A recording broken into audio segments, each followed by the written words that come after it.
session tomorrow at 11 o'clock is inspired by a conversation between the Overseas Development Institute, LSE and World Bank around how can we influence finance ministers to invest more in DRR.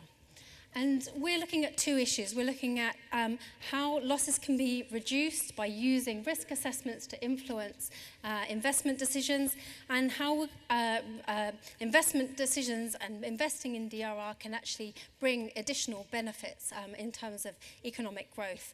Now, I want to plug a study undertaken by CDKM which looks at risk-informed decision-making and how to improve the uptake of risk assessments so that the money invested in them is actually beneficial. Now, risk assessments have a number of purposes, as I'm sure you all know, which are important to think about in the design of risk assessments, because the purpose will drive forward very much what needs to be included and what needs to be taken into account. So the purposes include raising awareness, financial applications, guiding DRM and adaptation decisions, early warning systems, and for making spatial planning decisions. So these all need to be taken into account. Now, there are a number of obstacles to the effective uptake of risk assessments that we identified in this study in Latin America and the Caribbean.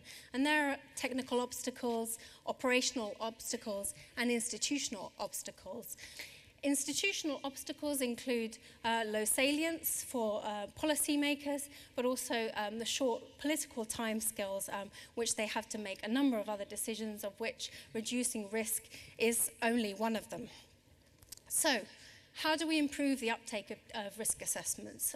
The report comes up with a number of recommendations to help guide decisions around how to design and undertake a risk assessment, and we've included them in this.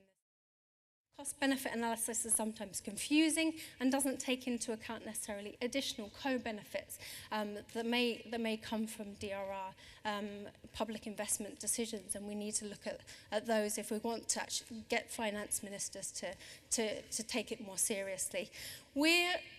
We are proposing a paradigm shift, a new approach to understanding DRR and the possible benefits that might accrue from DRR investments.